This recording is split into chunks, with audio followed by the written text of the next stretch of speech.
नमस्कार, आप देख रहे हैं लाइव बिहार। मैं हूं आपके साथ राजमोहन तिवारी।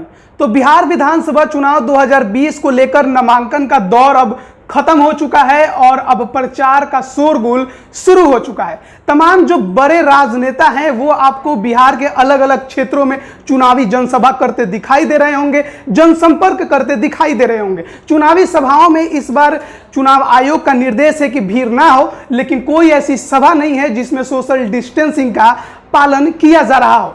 सभी में सोशल डिस्टेंसिंग का कोई पालन नहीं किया जा रहा है, तमाम भीड़ इकट्ठा हो रही है। लेकिन सबसे ज्यादा भीड़ किसके जनसभा में हो रही है, यह बड़ा सवाल है।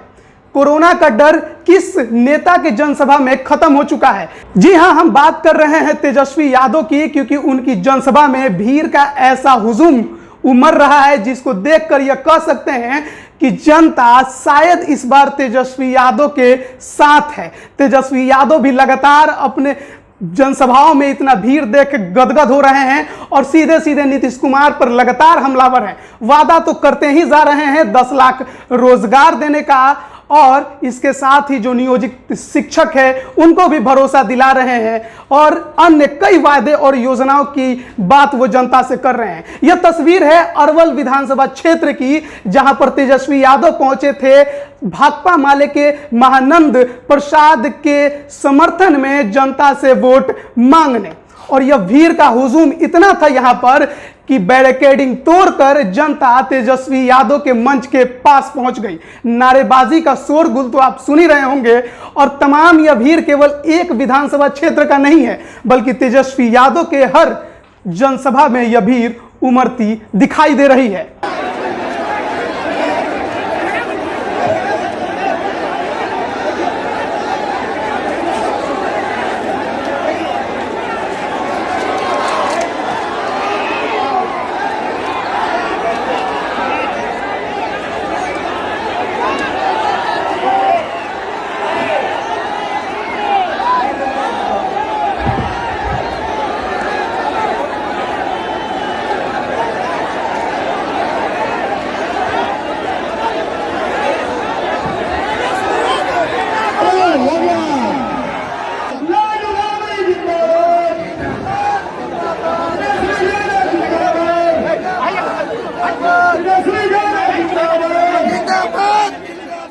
अगर बात करें अरवल विधानसभा सीट की, तो इस सीट पर महागठबंधन से भाकपा माले के उम्मीदवार महानंद प्रसाद को उम्मीदवार बनाया गया है।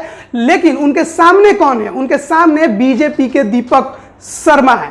यह सीट राजद के ही खाते में थी। 2015 में यहां से राजद के ही उम्मीदवार जीते थे, लेकिन जब महागठबंधन इस बार 2020 में बना है तो इस बार यह सीट गई है भाकपा माले के खाते में। अब उनके जो उम्मीदवार हैं महानंद, वो पहले भी यहां से चुनाव लड़ चुके हैं। 2015 में वो तीसरे नंबर पर थे, तो 2010 में वो दूसरे नंबर पर थे। लेकिन फिलहाल वो महागठबंधन की तरफ से इस बार चुनावी मैदान में है। और देखना होगा कि पिछले बार 2015 में इस सीट से जब राजद जीती थी, तो क्या भाकपा माले भी राजद के साथ मिलकर इस सीट पर जीत बरकरार रख पाएगी? क्या राजद इस सीट से भाकपा माले के उम्मीदवार को जिता पाएगा? तेजस्वी यादव का योजना और वादा क्या जनता को अपने पक्ष में कर पाएगा? यह देखने वाली बात होगी। हालांकि अगर बात करें बीजेपी की, तो बीजेपी ने यहां से दीपक शर्मा को उम्मीदवार बनाया है। और देखना होगा कि 2010 में बीजेपी जब आखिरी बार यहां से जीती थी, तो क्या 2020 में उसी अपने कारनामे को दोहरा पाती है या नहीं।